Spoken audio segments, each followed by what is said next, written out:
The Frankenstories podcast is a project I began in late November 2018 with my brothers Andrew and Casey, after deciding it would be the best way to share our experience with creative writing. Though the project did not begin with any educational goal in mind, being more a celebration of a game we used to play growing up, where we would write stories with random characters in a random location, the project did prove to have some educational value. It is not the same kind of education received by reading textbooks or through long tutorials. Instead, this was a collaboration of ideas, exploring the very building blocks of writing. Every science student knows that everything in the world is made of the same pieces. From mountains and trees to oceans and space shuttles, they are all created with the same elements of matter. The same is also true of stories. They share the same components, character, setting, plot, and theme, but these components can take virtually any shape, and even identical tropes can appear vastly different. Without even realizing it, the goal of the Frankenstories podcast was to break stories down into their composite parts and then reassemble them into something new, and in so doing, examine the way the pieces work in the first place.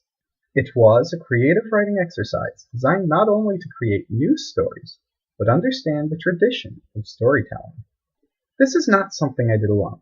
Without the help of my brothers, it would have been impossible. Their contributions, both in the conception and execution of the project, are equal to my own, so I thought it necessary that they too share their ideas of the project, and how it could help others learn and contribute to the wealth of stories. Um, I think it does what it does well, or what it does the best, is teach you how to look at different parts of a story and how to connect different parts more easily. The way the stories are put together is also very important.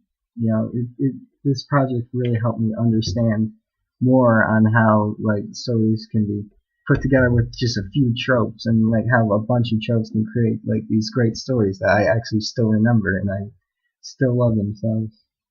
And I think that that's very important in teaching nowadays. What was the first one? Oh, right. The Ice Queen one, where they were stuck in a interdimensional portal in the school, and how we had to connect an interdimensional portal with the school with the love interest that is also an Ice Queen. It was very fun in my opinion, and I really liked how the whole thing worked, and I thought it was very fun. I really liked the whole thing. This whole project was very fun for me. I put a lot of effort into it. I actually changed my art style part of the way through because I drew because of this, and it helped me learn how to do it better and how to make it more creative. And I thought that this whole thing was just a great experience for me. Well, taking tropes and putting them together may seem like a difficult thing to do, but when you really look at it, tropes are more of just a base to a story.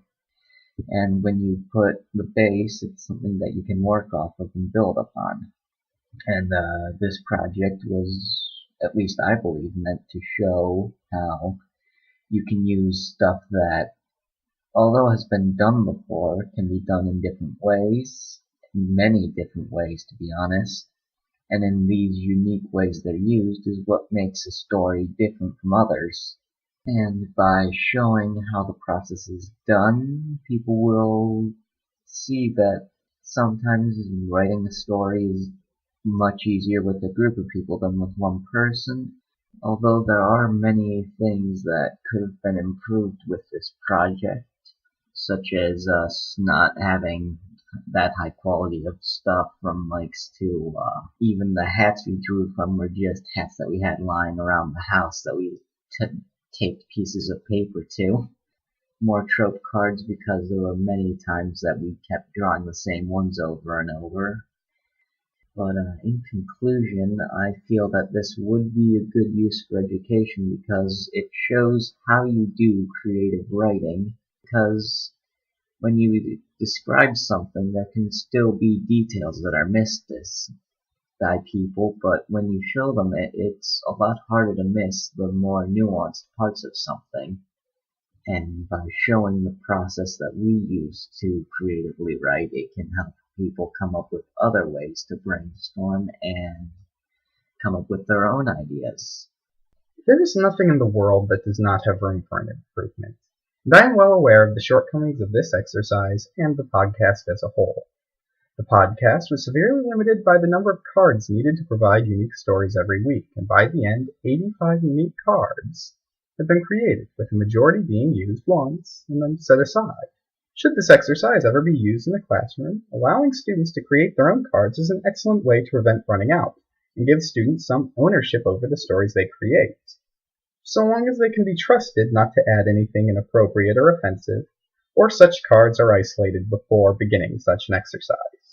The way the podcast is built works best in a small group, but the idea can be adapted for any size, from individuals to an entire classroom. If nothing else, this project exemplifies how a small group of students can work together to brainstorm ideas and create something new out of a chaotic list of disparate story elements. To close it off, I'd like to end with a comment made by my younger brother Casey, who's an upper level high school student and fan of both English and creative writing as a whole. When I asked him for some reflections, he said this, and I thought it was rather profound and could probably end this any better than I could. And the reason I found this project to be so fun was because, I got to be free in it. I got to connect things the way I wanted.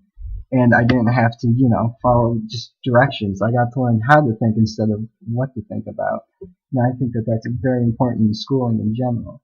And that we should be more creative with the way we do things, because that's very important into being more inventive in our creations and in our work and in our actions.